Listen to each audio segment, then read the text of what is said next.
What's up, everybody? Welcome to another episode of the Allsmith Project. Today's guest is a PT, a DPT, a strength and conditioning specialist, and he's the co-founder of the Performance Plus program, where he helps people with mobility, gymnastics, and strength accessory workouts. He's also a rehab specialist at Barbell Physio. Today, I'd love to introduce Zach Long. What's up, man? Not much, man. Thank you for having me. Excited to chat today. I'm excited to unpack your story a little bit. You put out some really amazing content that is so easy to digest for people. It's quick, it's efficient, it gets to the point, but also is incredibly helpful. And so I appreciate you carving out the time to jump in with us today. Yeah, I'm excited. What's kind of your background? Like, did you have an injury in your past, or what was the thing that kind of led you towards wanting to become a physical therapist? So, no, not an injury. Like most of my classmates in physical therapy school all went through physical therapy, and that's what got them aware of the career. I actually fought being a physical therapist, fought against it for a really long time. My dad kept telling me over and over that that's what I needed to do. And I wanted to work in strength and conditioning instead. So when I was at undergrad at the University of North Carolina, I worked for the football team in their strength and conditioning department for 2 years, worked for a high school for a couple of years, and pretty soon after starting that, I realized that it was like, while that was fun, it wasn't the right challenge for me. I got a little tired of it. And you said you were a strength and conditioning coach too for a college. And for those people that aren't familiar with that job, you are working just insane hours nonstop, like 5 a.m. in the morning till 8 p.m. at night.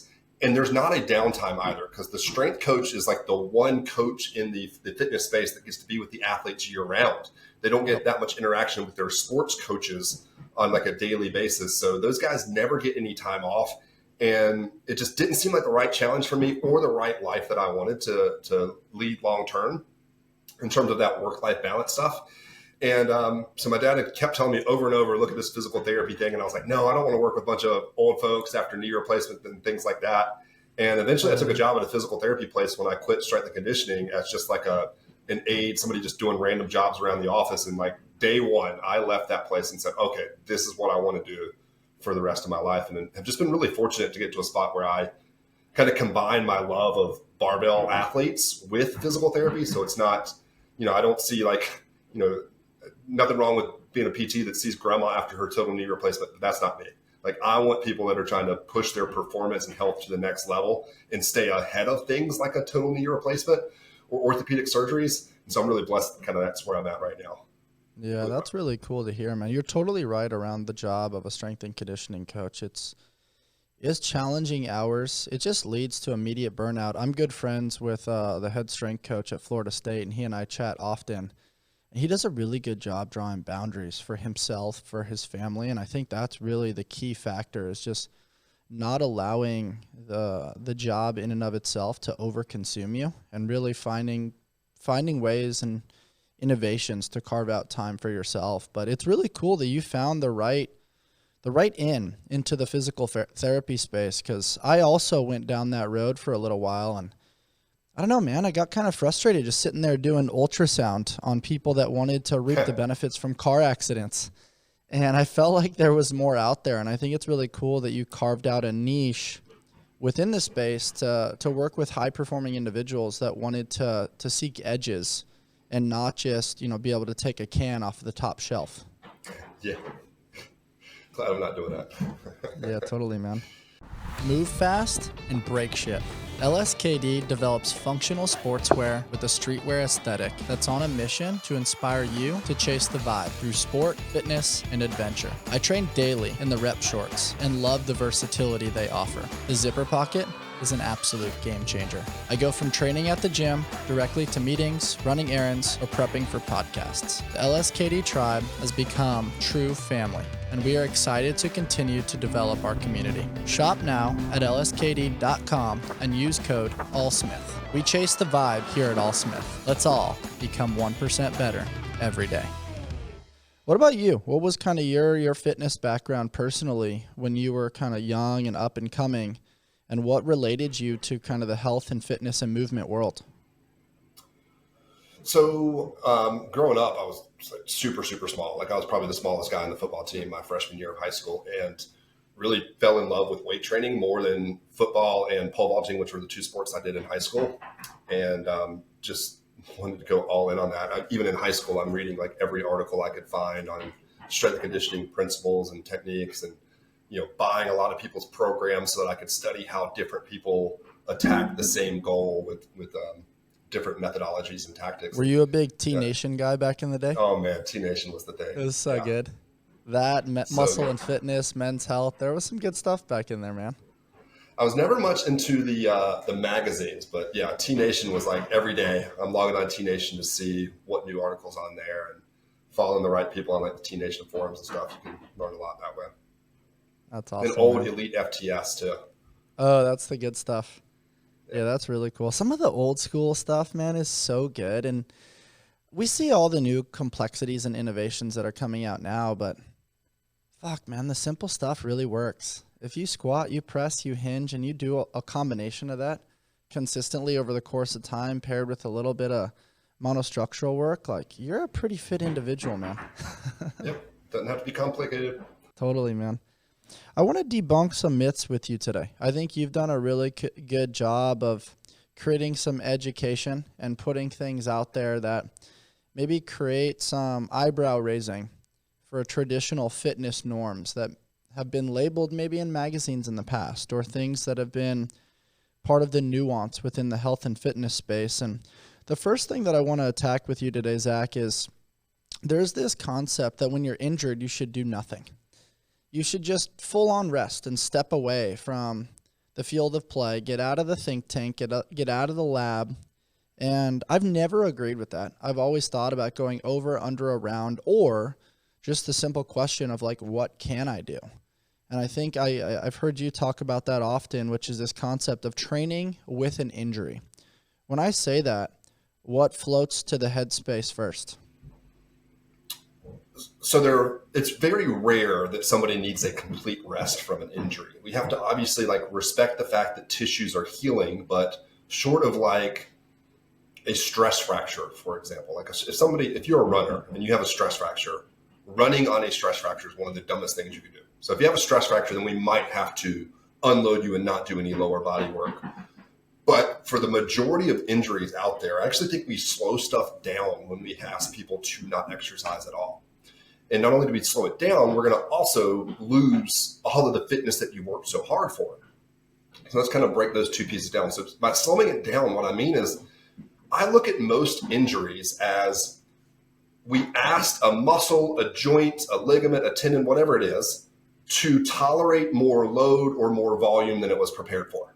And as a result of that, it got broken down a little bit. So we had a little bit of mechanical damage on that tissue. But you also get with an injury a big influx of inflammation in those tissues. And inflammation does help with the healing process, but there are also drawbacks to it. And when we don't exercise and we don't push blood and fluid into an area where an injury is, we're going to keep that inflammation just kind of sitting there statically. Versus if we exercise, doing appropriately dosed exercises at that period of time, we're going to pump blood into that muscle, that joint, whatever it is, and also pump blood out, which is going to help with removing some of that inflammation. So that will naturally bring down your pain levels a little bit. And then as we all know, if you exercise, at the end of a workout, you feel better than you did beforehand because you get that little bit of an endorphin release. And those endorphins are going to also help with your pain levels. So I think if we're not getting that blood flow to those tissues, we're going to slow stuff down. And then we're also going to lose a lot of fitness. So for instance, I've torn my pec twice. And what I did when I tore my pec, obviously I can't load my pecs very heavily at that period of time. But what you're going to do when you break down a muscle like a pec tear is you're going to lightly load it, because that light loading is going to stimulate your body to heal that tissue. But you can also train all the muscle groups around it. So for instance, like my triceps are always my weak point when it comes to the bench. If I could inject testosterone into my triceps and make them magically get bigger, my bench would fly up. If I was to inject that into my pecs, it wouldn't make as big of a difference. Like my triceps are just my holding point there. So when I tore my pec both times, I just switched a lot of my upper body training volume to I'm going to do as much tricep work as I possibly can. I won't make the pec any worse, but I'll continue to bring up my weak point. And what I found with both of those tears, they weren't complete tears. um, was that within just a few months after fully resolving that pec injury, I was setting PRs in my bench press because I got to focus on bringing up my weak point. Now, if I just completely rested all my upper body, not only would I have lost the pec size and strength that I did from the injury, but I would have also lost deltoid size and strength. I would have lost tricep size and strength, and I would have just dug myself into a much deeper hole than was necessary. So I think we need to be aggressive about protecting those hard-earned fitness gains that we've spent so much time and effort and energy working on. Yeah, it's very well said, man. I also think it's important to note that, like, just because you have a focused injury in one particular area, like, that one thing is connected to the entirety of the kinetic chain. Like, we as humans are a total package. And you put up a really cool post. I really appreciated, like, the landscape as to how you organized it. And it's titled Training with an Injury, Better Options Than Just Rest. And it starts with what you just described, exercise variations, where you trained your triceps a little bit more. Adjust the range of motion. That's very important as well. So maybe you can get a little bit of blood flow or movement patterning where it's a little bit less range. Train neighboring muscles, and that's hitting the triceps in different planes, different ranges of motion, also different intention, where you're trying to create contractility in a different fashion. Adjust the load and intensity. We talked about that, maybe using a little bit lighter load over the course of time as you progressively heal. And you talked about it right at the onset, which is like changing the tempo. Maybe there's a controlled eccentric or an isometric hold where the muscle fiber isn't stressed quite as much, but still gets a little bit of love. Correct me if I'm wrong, but I almost equate an injured tissue almost like an injured human. You don't want to just neglect that person altogether. You know, you want to hang out with them a little bit and be like, hey, let's talk through this. Like, just know that, like, even if we say nothing, like, I'm holding space for you and I got your back. Like, that feels way better than just like, you're on the IR. Like, you stay over there. You can't be one of us. That sucks, man. Yep. Yeah, there's a couple of things, too, that I appreciate here. You said energy system work, right? Like, maybe you can play a little bit on the assault bike. You get some flow in there. You might do something that's aerobic, that's longer, lower intensity, or you might do something anaerobic as you continually heal. That's another way to still maintain. Say that one more time. The assault bike was made for injuries. Mm-hmm. Like, it's great for fitness. But I really think, like, that the spike in your heart rate that you can get on an assault bike is so much more than almost any other thing out there. Oh, yeah. And when we're talking about pumping blood in an area, we can be talking about using that muscle group that's actually hurt, or we can be talking about just generally pumping blood through the entire body. And that biggest pump that you have in your entire body is your heart, and nothing spikes your heart rate like the assault bike. So that's probably the piece of equipment that I program the most for people acutely after an injury. Is just get on an assault bike, get your heart rate up for 20 seconds, go really, really hard, 40 seconds, really, really easy, and repeat that over and over. And that's a great way to get moving after an initial injury of almost anything. Yeah, for sure. You had an awesome Instagram post around a workout after, like, a back pain flare-up. I remember you mentioned a little bit of assault bike intervals paired with, like, some bird dogs and a little bit of glute work that I thought was very cool. What other thing that you talk about here is blood flow restriction. And we've chatted with some of the other strength and conditioning specialists on this podcast around, like, the Saga BFR cuffs that we've seen. I've used it a little bit working through an elbow injury and a little bit of a bicep tear. And we've had other athletes use it in and around their wrist. We've had athletes use it on their quads. What are your thoughts on blood flow restriction? So I really like it at times in the rehab process or performance process. What we currently know about strength and hypertrophy is that to make maximal strength gains, you have to lift heavy loads. So you have to lift loads greater than 75% of your 1 rep max if you want to actually get a stronger 1 rep maximum. But hypertrophy is a lot less specific. So we could lift a really heavy load for 5 reps, or we could lift a really light load as long as we take it close to failure. If it's as low as 30% of your 1 rep max, if we take that to failure, we will create a very similar hypertrophy effect.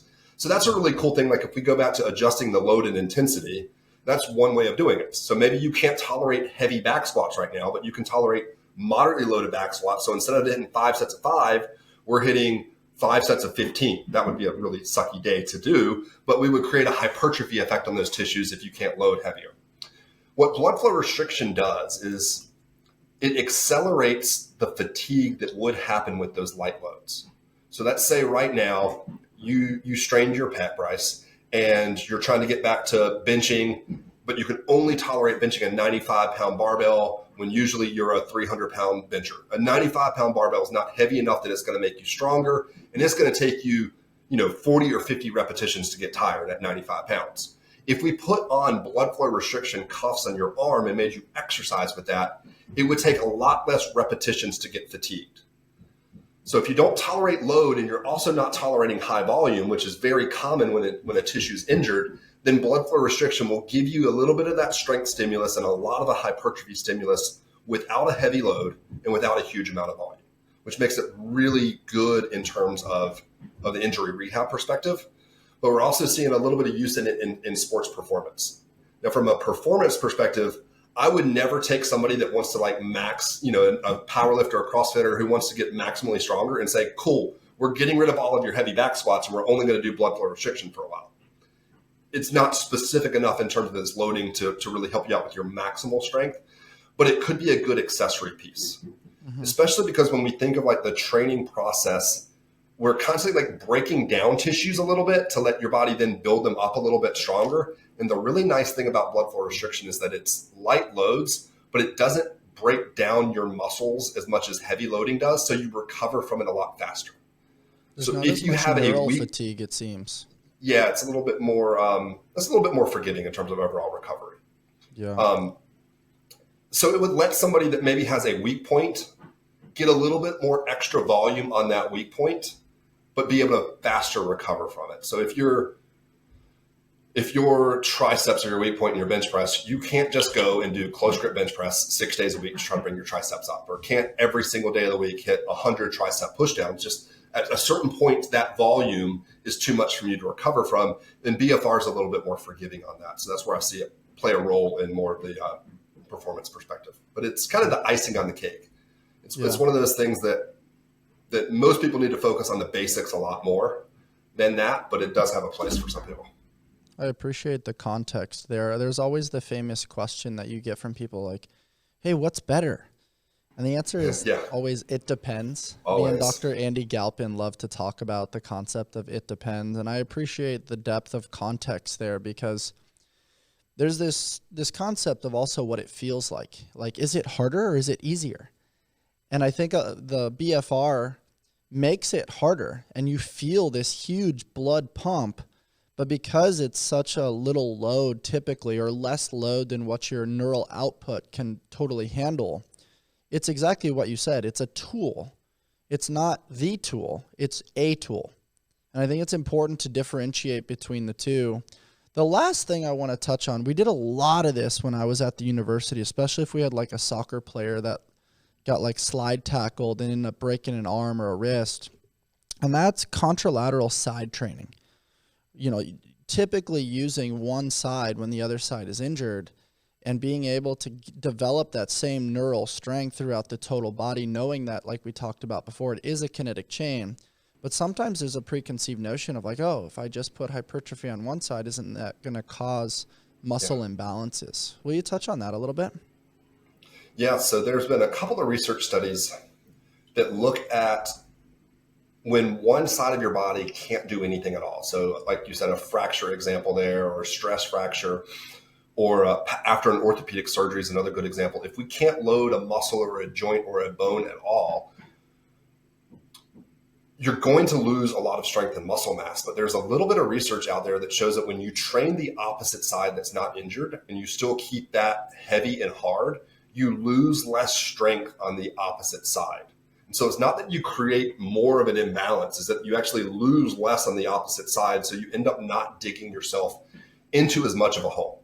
So when I'm thinking of my priorities when somebody's injured in terms of keeping them active, that's kind of the last thing. I hope I don't have to go to that, but every now and then I do have to go to it. But it's going to just dig you a less deep hole if you train the opposite side, which is kind of mind blowing. But you got to just remember that so much of strength is not just having the muscle mass, the tendon strength, etc. It's also how well your brain is connected to that movement pattern in those muscles. So if you train the opposite side, it's still training your brain's ability to send down signals from your brain to your pecs and your triceps to coordinate their contraction for that unilateral dumbbell bench press that then will translate when you're back to loading the opposite side to your standard bench press. Yeah. No, I think it's great context and really valuable knowledge for people to absorb that if they do experience a single side injury. Peptides. There's been a lot of buzz about peptides and what they can do for the body, skin, muscles, and health. What exactly are they? And do they live up to the hype? Your body makes peptides. They are strings of amino acids, which are the building blocks of proteins. Peptide therapy involves using prescription-based peptides to help treat and manage a variety of health conditions to maximize performance. Peptides consist of 2 to 50 amino acids and are made naturally in the body to act as important signaling molecules for many physiological and cellular functions. There are over 7,000 known functions of peptides in the body, and adequate levels in the body are imperative for performing at optimal levels. Discover a transformative journey to optimal well-being with Live Peptides. Live Peptides offer a natural and effective approach to health support. Embrace the difference. Choose Live for a path to vitality that prioritizes quality, innovation, and your unique wellness goals. My personal favorite is BPC 157 with thymosin beta for optimizing gut health, tissue regeneration, and healing. Head over to livenatural.com and use code ALLSMITH for 20% off peptides. That's LIVVNATURAL.com with discount code ALLSMITH for 20% off peptides. Something I want to pick your brain on, Zach, before we debunk some of the traditional fitness myths is, what is your psychological bedside manner and behavior with somebody that's going through an injury? From my observation in watching your content, you do a great job of kind of creating progressions or regressions, kind of meeting people where they're at when they experience an injury. It's very easy to just jump in and like try to be overly positive. It's also really easy to just be like, oh yeah, we're just going to create a plan for you. But also you got to be there to help support the injured athlete as they're trying to get back to the field of play. And in this moment, their whole world is flipped upside down. Their freedoms are taken away. They can't do the thing. And I'm curious your thoughts and advice that you might give to other practitioners or coaches as to how to optimize that bedside manner and help people buy into your program and heal over the course of time. I think a big component of it is just what we talked about. For so many athletes, I work primarily with CrossFit athletes. We look forward to going to the gym, or part of our identity, and a large part of our identity is what we do from a physical fitness perspective. And when that's taken away, it can be really tough on people's psychology. So I think just finding as many ways as possible to keep somebody moving is about half the battle, at least for the patient population that I work with. The other half of that, I think, really comes down to, I think a lot of times medical professionals, we treat our patients and clients like they're our kids. And we say, this is what you can and can't do, instead of just giving them guide rails on what are smart actions to do and what are not smart actions to do, and then letting them be in control of their own body.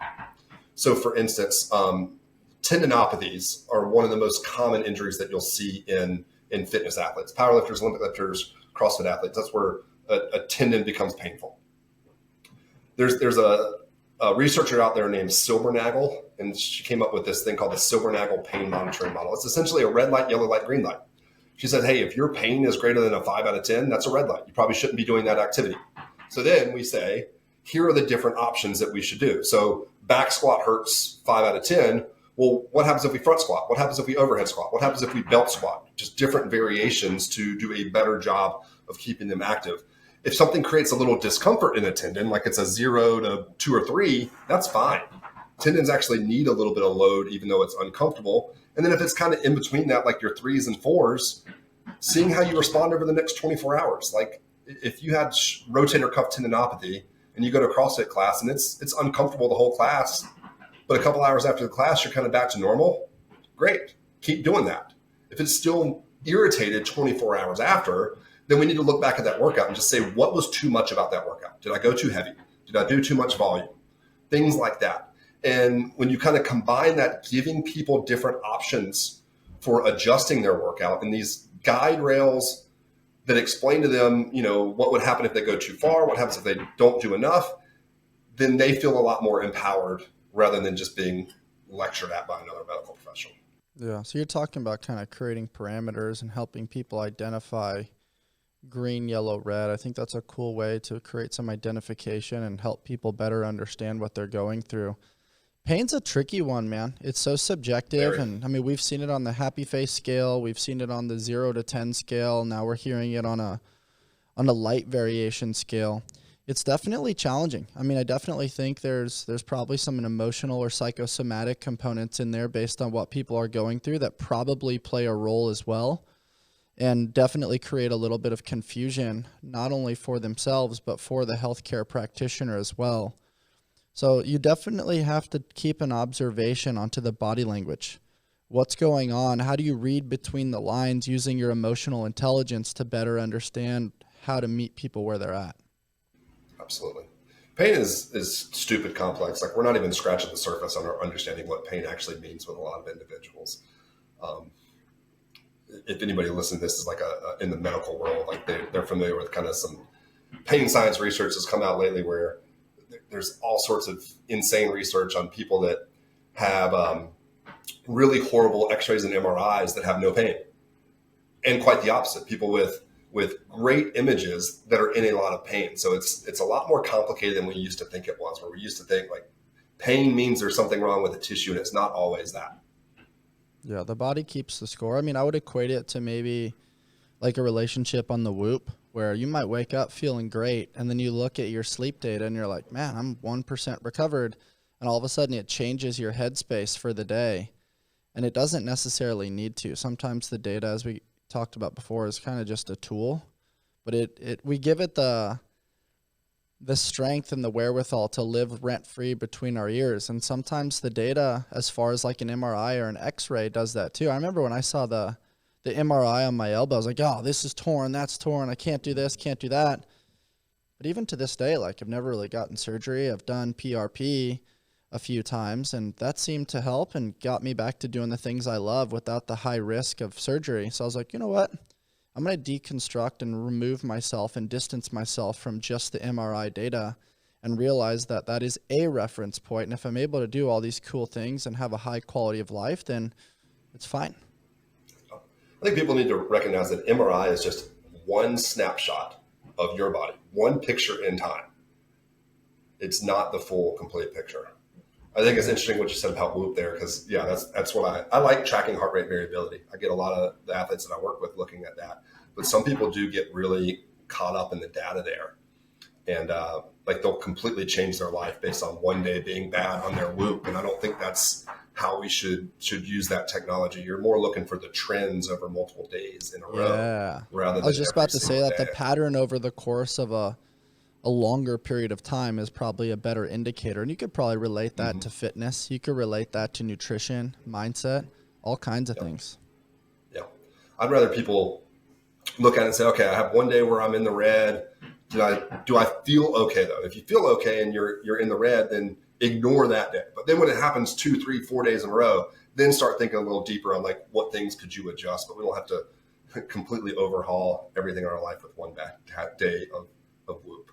On the flip side, like I stopped wearing mine like a little over a year and a half ago when my son was born. I got so tired of waking up and looking at Whoop and it saying every day that I was not recovered. And I was like, you're daggum right, I'm not recovered. I've slept 3 nights for the last 4 months of my life, or 3 hours for the last 4 months of my life, because it keeps waking up. I don't need Whoop reminding me how bad I feel on a regular basis.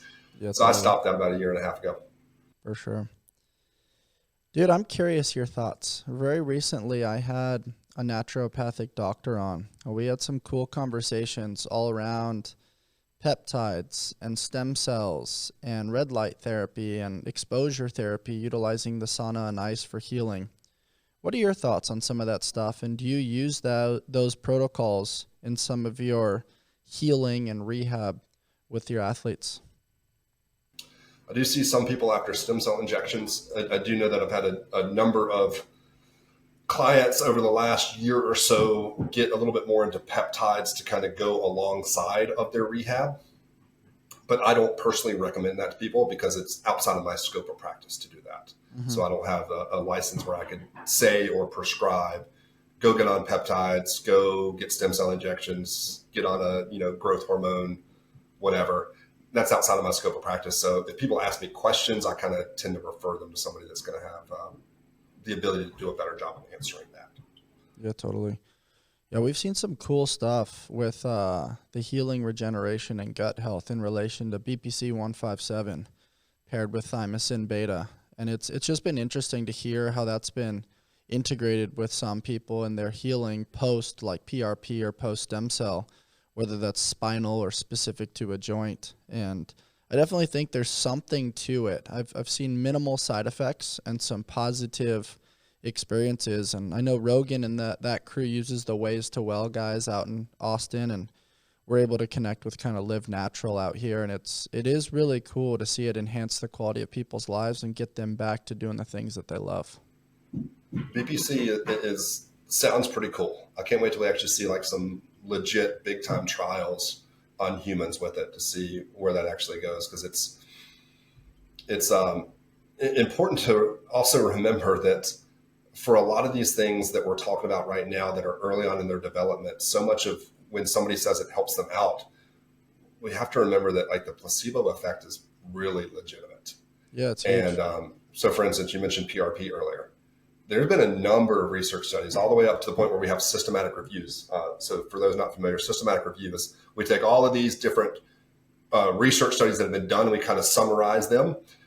The systematic reviews would say that PRP injections are no better than a saline injection, saltwater injection for tendinopathies. Mm-hmm. So that makes a lot of people question, are PRP injections really doing anything to that tissue?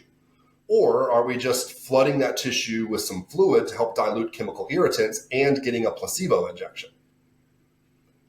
So when both people are sound telling like me about benefits BPC, that I'm like, decrease the level of pain and get back to people like enhancing range of motion and doing what they love. So it sounds like it solves the problem in some ways. Yes. But do you need to pay thousands of dollars for an injection of that when a saline injection that would be significantly cheaper might have the exact same effect? That's the big question, right? Like, or when we look at long-term trials of the ones I've seen with PRP injections, people long-term aren't better off if they get a PRP injection versus otherwise. So I'm not trying to discount like people's, individual responses to it. But I think as a big picture, we got to remember that things like BPC 157, try it out if you want. But I want to wait for more like actual research to actually confirm if that works or not. There's one fascinating study done on steroids that's like the best study out there in terms of the placebo effect. They gave a bunch of powerlifters. They were experienced powerlifters. They told them they were giving them DECA, which is a performance enhancing drug, a steroid. Mm-hmm. And instead they gave them sugar pills. And they saw these individuals' strength like shoot through the roof, even though they were experienced powerlifters. Yeah. And then they told them all, after whatever their study period was, that they were taking a placebo. And half of the people stayed on the placebo, half of the people got off the placebo.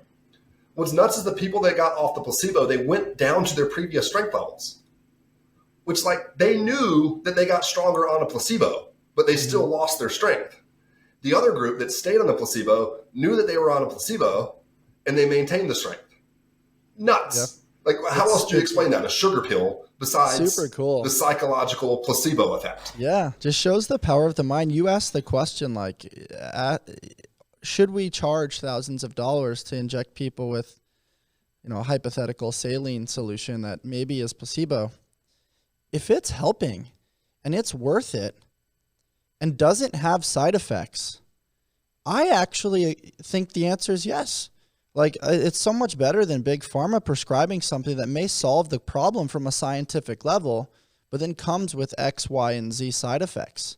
And so it does create this discrepancy and this this fun conversation of the back and forth. I mean, I don't know that I have the answer, but I am damn curious because you've brought up numerous times, hey, according to this research, well, why isn't there more research on BPC 157?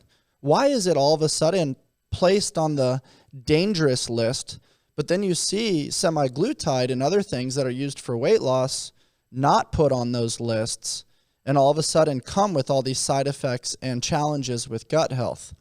I think there's a big eyebrow-raising question around who's funding the research, what's the ultimate goal, and whose pocket is the money actually going into? And my major concern is, how do we help people? How do we decrease the level of pain? And how do we get people back to doing the things that they love? And so it's a really fun conversation with an expert like yourself, and I think you bring up a great question. The research isn't there yet, but why? It's capable of being there, but they're choosing not to do it for some odd reason. So I have not been much of a researcher, but I do know from one of my good friends who's a researcher in the pelvic floor lifting postpartum, during pregnancy and postpartum space. She's trying to answer some questions in that space on how safe it is to have women lift when they're pregnant. I'd love to talk to her, by the way. Traditional, that's a huge question that we get all the time in this space.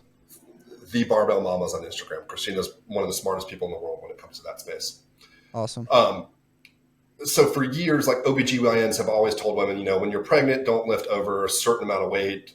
And now with CrossFit, what we're seeing is so many women that love CrossFit so much that they keep CrossFitting through their pregnancy. And when you go and watch, so Annie Thor's daughter yesterday put a post up of her deadlifting, I think it was 140 kilos while 36-ish weeks pregnant or something like that. Oh, man. Insane. And of course, if you go read those comments, you're going to see a ton of people say that it's not safe. Mm-hmm. But we have zero research to actually show that it's safe. So Christina actually put up a fantastic post in her story the other day on her map for actually proving or disproving that is safe or not safe. And it started cool. all the way back at just doing surveys on CrossFit athletes that lifted during their pregnancy. And then it's going to take a course of 8 years for her to get to the point with multiple research studies along the way to actually prove that. You have to come with survey-based data before you get to randomized control trials that would do a better job of proving it. It just takes a really long time for research to definitively prove something, because we have to go through a lot of hurdles for good reasons in terms of things like ethics reviews. Yep. It takes a long time to get the number of participants in a trial to actually get the statistical power that you need to prove or disprove your hypotheses. So it's, we would think that it'd be super easy to just say, hey, I need 20 guys out there that have elbow tendinopathy that want to get on BPC 157 and 20 guys that we're going to give a placebo drug to, and we're going to see what happens. But really, the process to get to that takes considerably longer. No, I definitely think that's why it's so you bring up a really good point there. What's so interesting in our society, though, Zach, is that it takes a long time to prove something like, hey, it's okay to deadlift during pregnancy. And I'm sure there's case dependency and so many different variables. But it's so easy for people to be like, oh, she shouldn't be doing that. It's why? Why is that so easy to formulate an opinion when there's not research really that way either? It's this preconceived notion of that looks dangerous to the eye, so I'm just going to develop an opinion that seemingly has a large audience that determines that it's fact, but it's really not. There's not research going the other way either. So I think you bring up a really good point. It takes a long time to prove, but people jump to conclusions way too fast too. And that's where I want to take our conversation next, man. You have done an amazing job talking about fitness myths. What is something you did as a child that you no longer do as an adult? For many, that answer is play. RX Smart Gear allows for your daily workouts to turn into play and exploration. In my training, the Frevo rope gives me access to a versatile rope that I can take with me wherever I go. On the road, at the beach, to the park, or playing at home, RX Smart Gear jump ropes fit my needs. We at Allsmith trust RX Smart Gear. Their gear is always reliable and gives me peace of mind that I will have top-notch equipment to support my health and fitness journey. Hop on over to RX Smart Gear and use the discount code ALLSMITH to shop their latest cutting-edge gear. Have your gear work with you and not against you.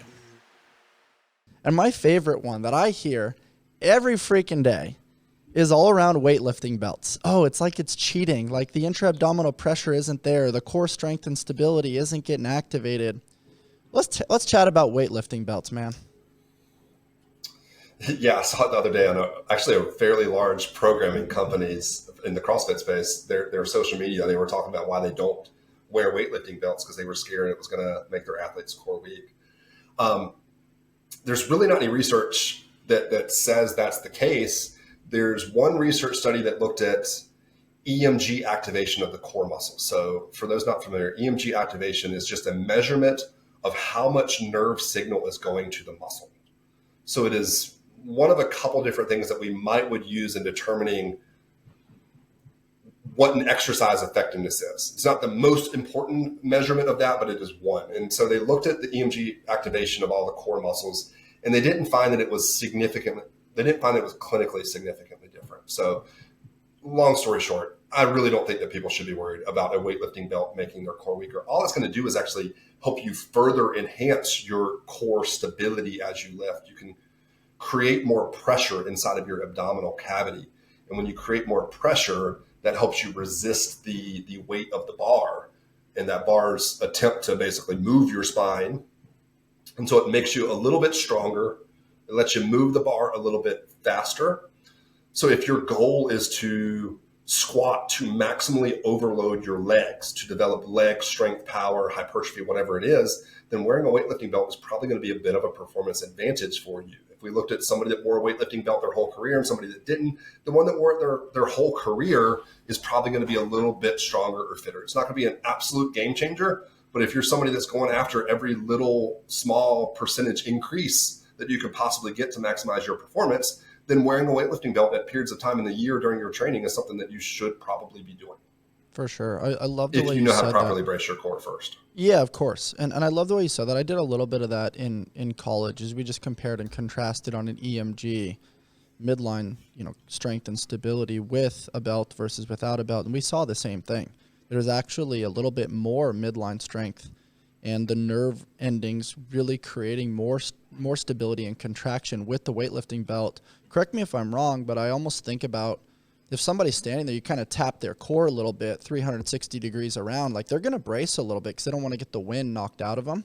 And just having the presence of a belt kind of just creates a psychological awareness of like, oh, like I want to tighten this a little bit more.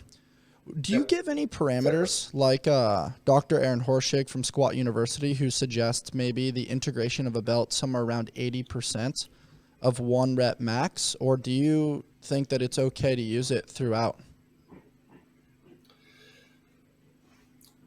I don't have a hard set off there, but let's say we're doing probably depends on the day too. It's going to depend on the day and the workout. Like if we're doing Fran, where we're doing a thruster with 95 pounds, you probably don't need a weightlifting belt because that should be such a sub-maximal load for you that it's not fully challenging your core strength. And if you wear a belt, it's probably going to actually impede your breathing process just a little bit and affect you on that workout.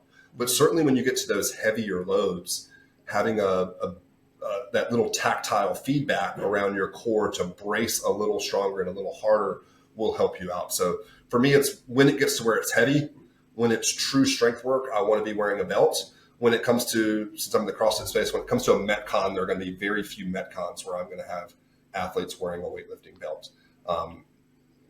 Most of the time when you walk into a CrossFit gym, you don't see them doing like games level lifts where, I'm trying to think of what the workout was a couple of years ago in the games where they did I think they had 200-pound kettlebells that they were doing some kettlebell deadlifts with and farmers carries. And that's a heavy enough load in the Metcon that you might want a belt. But for most of us, we're not doing lifts like that in the Metcon. Yeah. It's great context. The belt is a tool. It's definitely something that can add an advantage to core strength, stability. It can be a detriment maybe on heavy breathing workouts and probably not necessary on the lighter loads, but I appreciate you debunking that myth a little bit. Another big one is that we shouldn't squat with a barbell until we can goblet squat a certain amount of our body weight. Yeah, I hate that one. That one's a silly one in my opinion. I love the goblet squat. It's a phenomenal exercise. and it can really be beneficial for people. But to set that specific parameter is a little bit silly to me. Yeah, so you got to think about, for most people, the rate limiting factor in a goblet squat is probably not your leg strength. It's usually what your upper body can support. And so I'm thinking about, somebody that doesn't have a really strong upper body. Maybe they've never exercised before. Maybe they're a lot more lower body focused in their training. If we put a parameter like that on them, we're going to actually underload their legs. So imagine if like a 60-year-old woman watching my physical therapy clinic, she'd never lifted before. She now says that, she wants to build some strength in her legs because she can feel that she's not functioning as well as she used to a couple of years ago. If I stuck to some arbitrary number on the goblet squat where she can't barbell squat until, let's say, she goblet squats a 53-pound kettlebell. Well, damn, at a 53-pound kettlebell, that 60-year-old woman might not be able to hold it. We might be stuck at a 35-pound kettlebell that then becomes too light to overload her legs.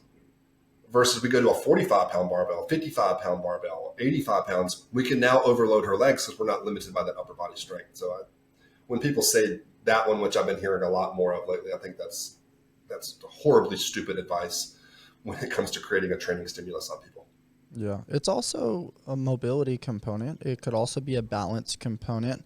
The ability to have ankle dorsiflexion. I mean, there's so many different variables that play a role in the goblet squat, or even like a plate squat and reaching out upon the descent may counterbalance somebody and help them develop the lower extremity biomechanics. But I definitely don't think it needs to be the specific parameter to mitigate somebody from exposure to the barbell.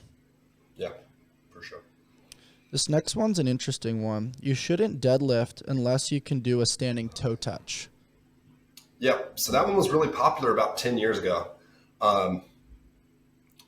With the like functional movement screen crowd, they used to say that quite a bit. So I've worked with some incredible deadlifters, some national champion power lifters. Just regularly speak with a guy that's aiming for 1,000-pound deadlift this year. And the funniest thing about the best deadlifters I know, they can't touch their toes. And then the flip side of that, like for those that aren't that performance oriented, there's a great study called the Lift More Trials, where they took older women with osteopenia and osteoporosis, and they had them deadlift.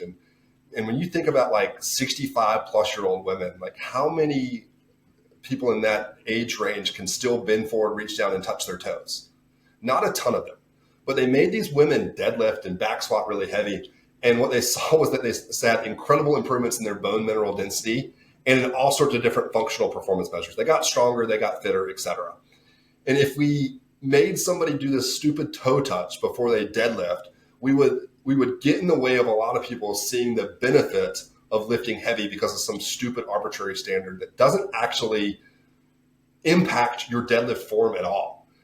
While there's somewhat similar positions, a toe touch to a deadlift, we significantly change the amount of spine motion somebody's going through, the amount of neural tension we're putting somebody through, the amount of posterior chain flexibility that they need.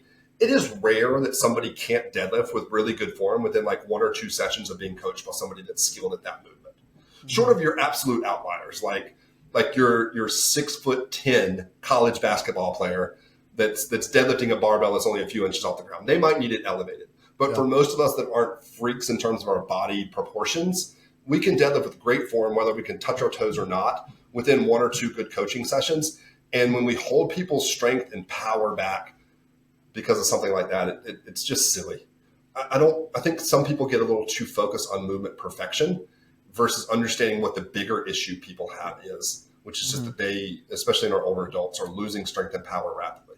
And it's more important for them to build strength and power than it is to put an arbitrary standard and say, nope, we got to stretch your hamstrings for the next 6 weeks to get you to where you can touch your toes before we move a barbell and actually start working on that strength and power output.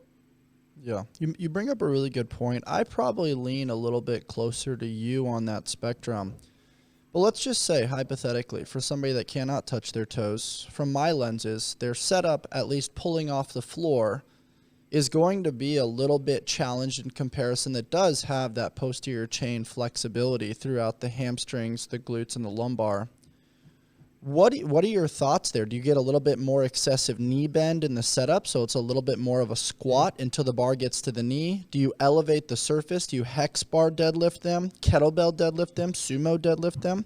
What are your thoughts there as to the best tools for the toolbox for somebody that, maybe has had a back injury, has developed a story in relation to their injury, and then is a little bit fearful to get into that deadlift setup position based on a past experience? So let's say first it's somebody without pain. If it's somebody without pain, then usually my first go-to is going to get them to drop their hips down a little bit more, being a little bit more of a squatty setup, and learn how to get a little bit more aggressive of a leg drive off the ground. If I can't then still coach them into great technique with that, because some people, when they go squattier in their deadlift setup, it throws off their technique and the rest of the movement, then maybe we do elevate it just a little bit. But the lowest amount of elevation we need to get them into optimal positioning. When it comes to pain, that's where it gets a little bit more complicated, and you have to really meet individuals where they are. So at times, like some people with pain, maybe they're having back pain and they have what we call sciatic nerve tension. Like when that nerve is stretched, that really exacerbates their symptoms. Doing something as simple as going from a conventional deadlift to a sumo deadlift with a wider stance can be enough of a difference that we completely eliminate their pain because we reduce the nervous system tension with those wide legs. Yeah. At other times, it could be people that are just straight up fearful as hell of doing that. So an example of this would be a guy I treated a few months back. He tweaked his back really bad with the deadlift, did some really bad rehab initially, and then ended up getting a lumbar discectomy. So they went in and surgically removed the little bit of disc bulge that he had. For him, he wasn't getting pain with the deadlift, but he was terrified about getting back to it. Even though he knew that doing it and building strength in his back again was probably what he needed to do. So for him, we had to go crazy with it. So I had him doing deadlifts with resistance bands. So we started out with no load on his back. So imagine standing up with a big resistance band around your hips and somebody standing behind you holding it. And so he's just doing a hip hinge with all the load only on his lower body. Then we moved the band to where it was around his upper back, and he was basically doing a good morning. Yep. So when he was hinged over, that band was shortened, and so the band tension was lower in that position where he felt the sketchiest. And as he stood up and felt more comfortable, less fearful of his back, the band tension increased. Yeah. After a couple of weeks of that, he started to say, yeah, this is getting kind of easy. Can we throw a little bit of weight on it? So we started doing the bands plus a sumo deadlift with a kettlebell. So still super, super friendly. And eventually after a few weeks, he's doing 2 70-pound kettlebells. And I'm like, Jimmy, we're at 140 pounds here. We can go to a 115-pound barbell, no issue.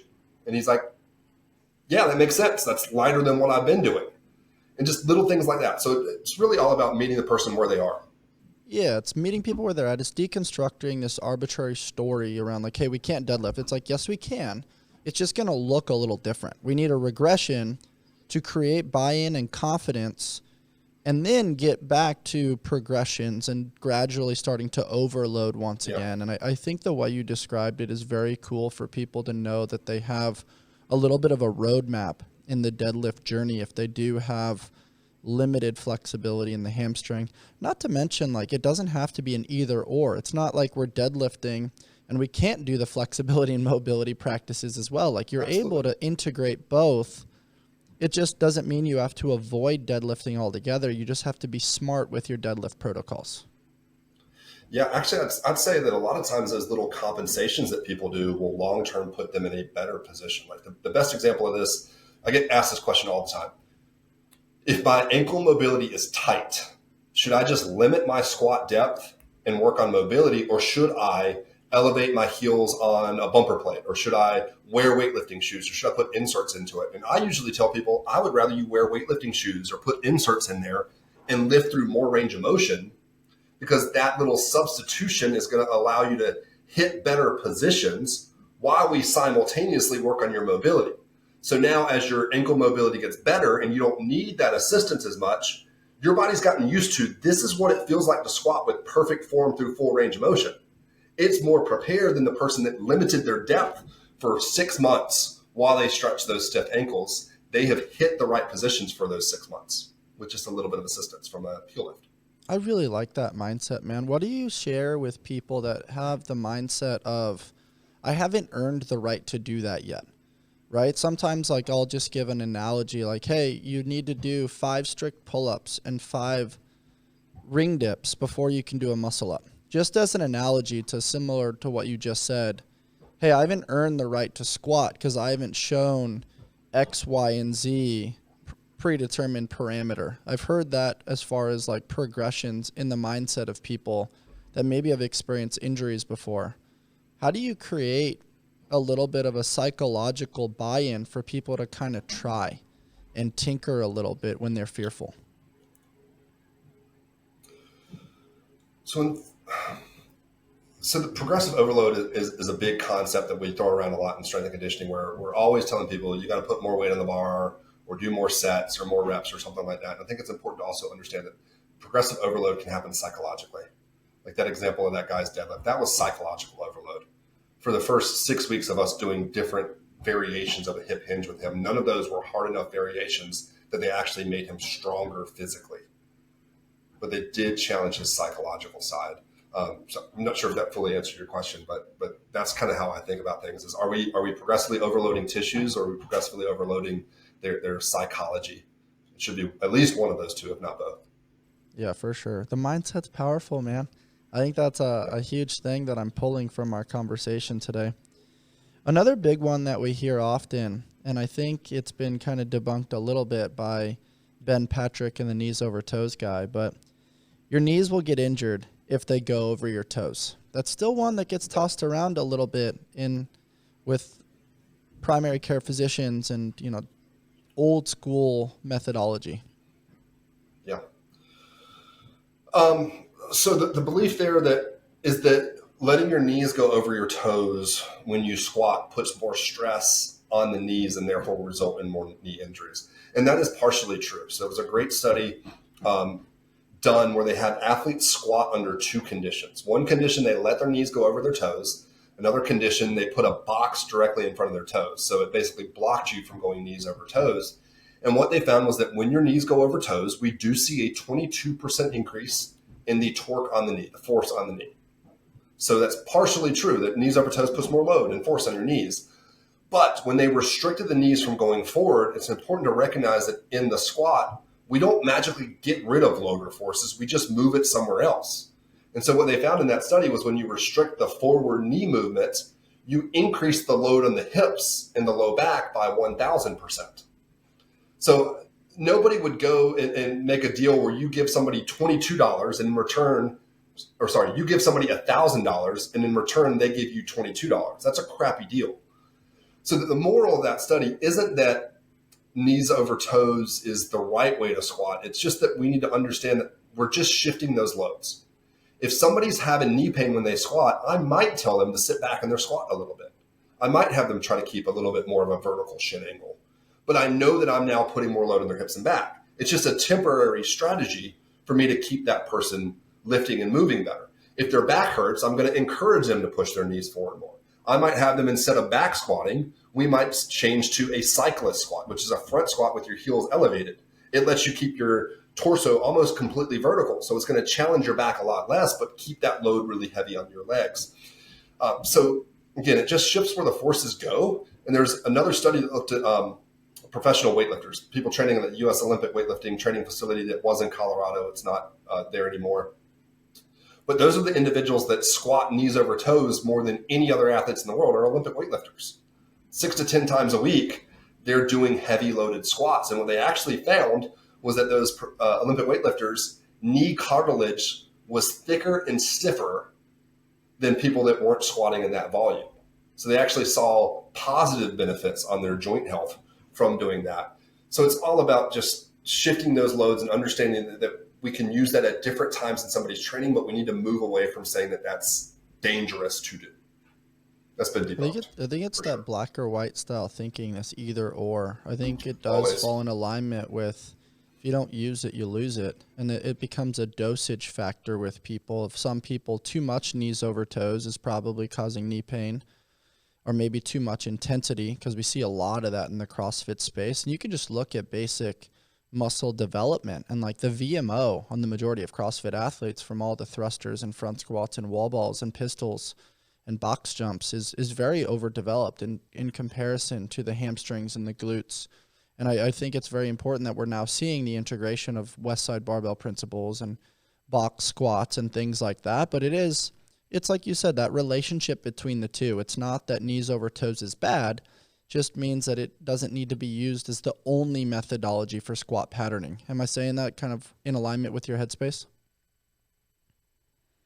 This next one's going to touch on something we kind of talked about already, but I just want to throw it out there for people, and that is this very volatile concept of deadlifting is bad for your back.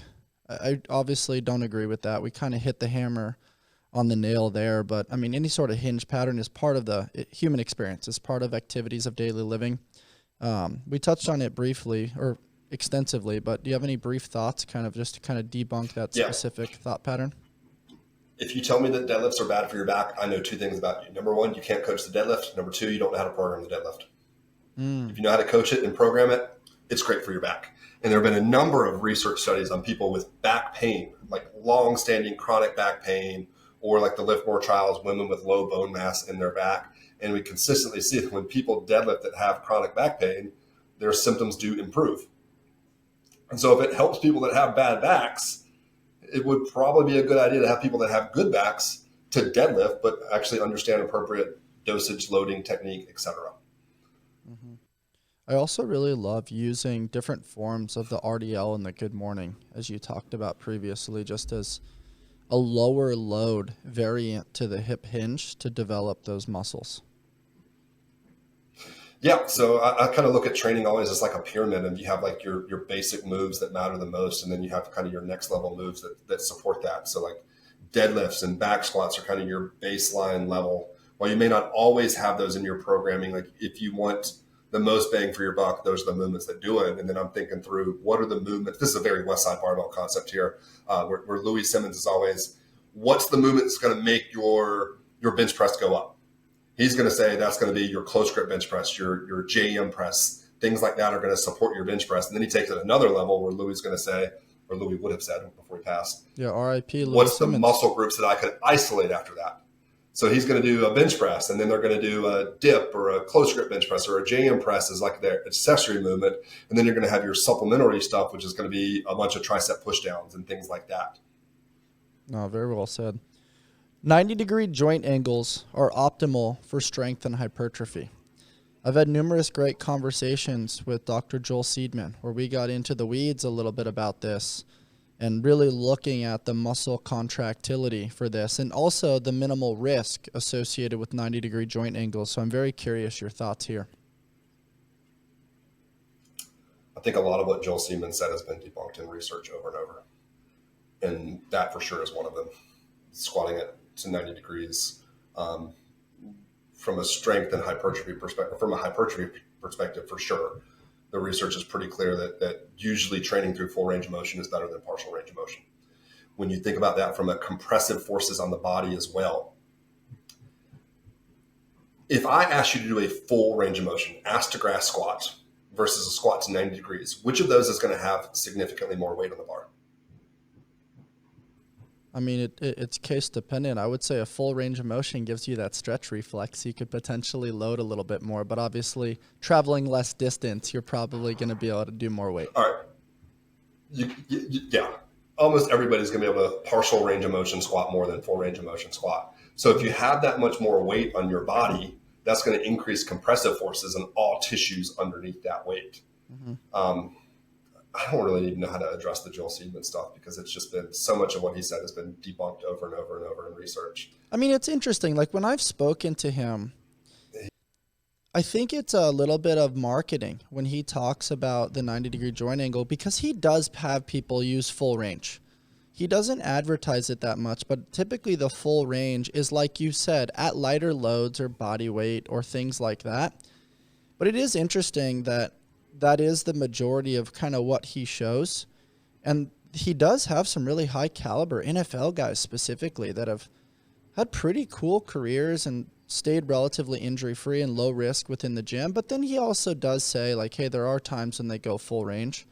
And so I definitely think there's something to it, but as far as the research is concerned, I think you're spot on.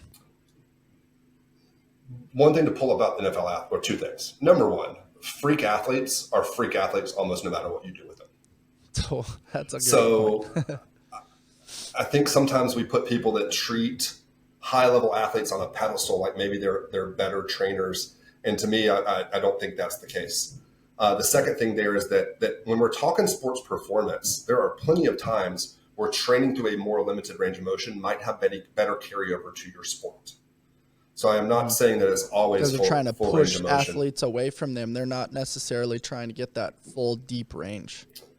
Yeah, there's some research out there that's showing like that at times doing partial range of motion squats might have a better impact on somebody's sprint performance than full range of motion squats.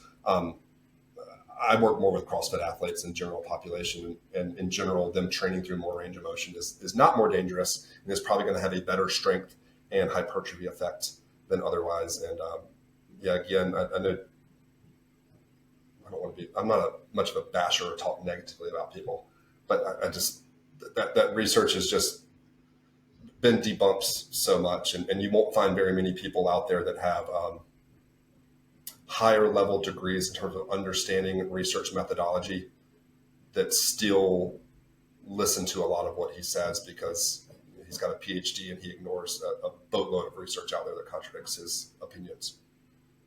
Opinions are cool, but data is cooler, as my friend Mitch always says. I kind of like them both.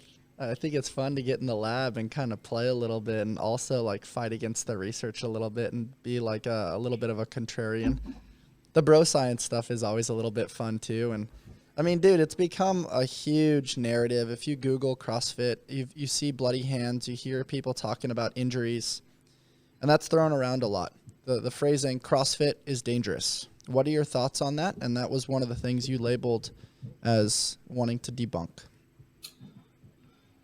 Yeah. The interesting thing about the CrossFit is dangerous thing is that CrossFit is such an unstructured business model. So you see wide ranges of what CrossFit is across the world.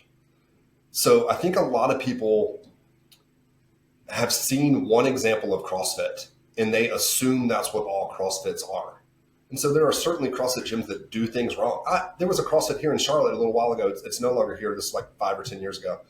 That was a powerlifting gym that called themselves CrossFit and paid for the affiliate fee just for the name CrossFit. And CrossFit didn't care that they actually didn't CrossFit, that they were a powerlifting gym. So we got to remember that overall with CrossFit. But when you look at the research that has been done, and there's now been, I believe, 8 research studies on CrossFit injuries. 6 of them had injury rates below 4 injuries per 1,000 training hours, which is the exact same range of injuries that we see when people do Zumba or they start running, doing triathlons, powerlifting, Olympic weightlifting, yoga. And I think people are really missing the point when it comes to debating CrossFit injury rates. Even if injury rates were higher, which the research at this point I think is pretty clear that it's not that much higher or not higher, we have a much bigger fight that we need to worry about in the world right now. So in the United States, 16% of our money is spent on healthcare. We are a country of sick people. And what do we need to get ahead of sickness? We need people getting fitter and active. Yeah. And so let's stop arguing back and forth over which form of exercise is best, because truly the best form of exercise is the one that somebody wants to do and is excited about doing over and over.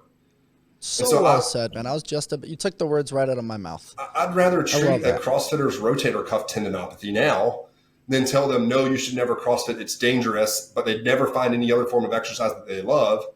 And when they're 50 years old, they're obese with diabetes. That's way worse than the rotator cuff tendinopathy. Yeah. CrossFit's done a great job getting people to move. Exactly. Getting people to come together and form community and also enhance education. Is it perfect? No. But is it trying to get better? Yes. The last one that I want to tackle with you today, Zach, is low-intensity cardio will kill your strength gains. The Trident family taught me something really important this last year, that we are all a bundle of stories, both good, bad, and everything in between. All of their cold brews remind their customers that they are part of something bigger than themselves. I start my day with the Sweet Cream Cold Brew as I am prepping my mind and body for fitness, service, coaching, and podcasting. With various locations in San Diego, they offer over 14 nitro cold brews and a variety of specialty drinks. You can find the perfect brew and pair it with one of their treats from the Keto Bakery. You can check them out over at tridentcoffee.com and use code ALLSMITH to take your coffee experience to the next level.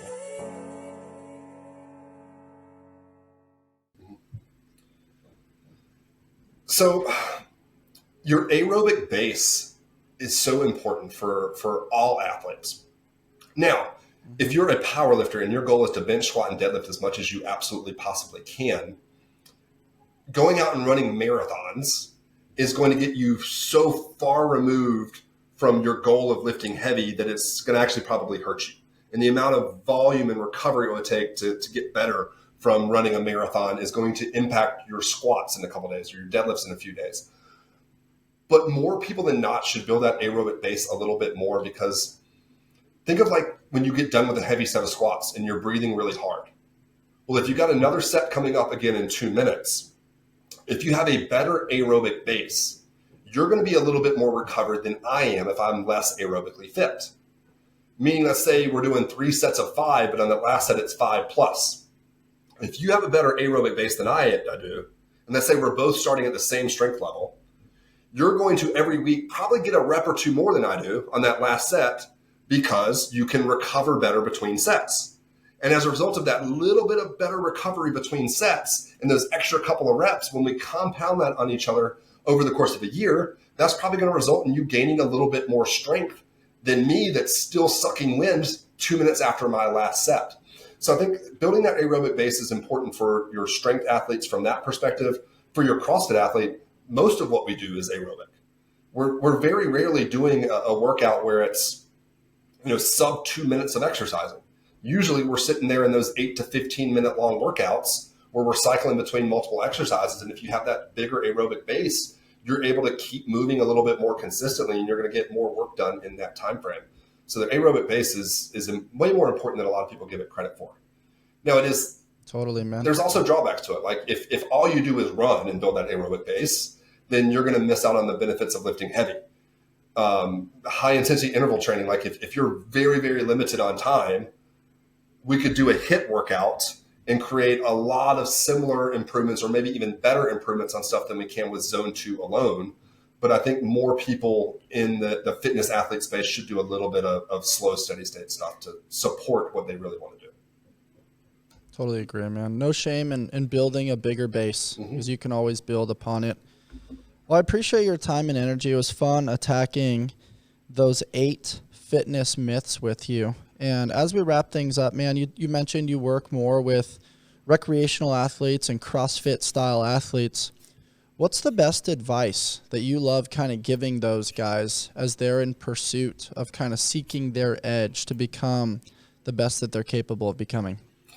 I think the big thing that we don't think about enough is just the balance. We always think of the work that we do, but you can work really, really hard. And if you don't have the recovery side to it on board, you're not sleeping enough, eating well enough to not only recover from those workouts, but then have enough extra on board to then see the potential gains from that workout, then you're doing a lot of work for nothing. And so work hard, but pay just as much attention to the other side of the equation as you can if you want to maximize your gains. There you hear it, guys. Achieve your athletic goals faster while preventing injuries with Zach Long. Zach, where can people find you? So the barbellphysio.com is my website. performanceplusprogramming.com is where we kind of have all of our programs for gymnastic skills, mobility, those sorts of things. And then physical therapy clinics, onwardphysicaltherapy.com. So we know that in the medical world, there's a big gap of way too many medical professionals telling people to just rest or take time off. And so we've got 30 clinics around the United States that have fitness forward clinicians, people that are in the gym getting after it really hard for guys like you and me, so that when we get beat up We're not going to the person that says you just need to rest or giving you low level exercise, people that are problem solvers for fitness forward individuals. That's awesome, man. Well, I appreciate your time and your energy today. Thanks for debunking those 8 fitness myths with me today. For those of you listening or watching on YouTube, if you enjoyed my episode with Zach Long, please rate, review, subscribe, and share with your friends. And remember, greatness is forged, not found. Until next time.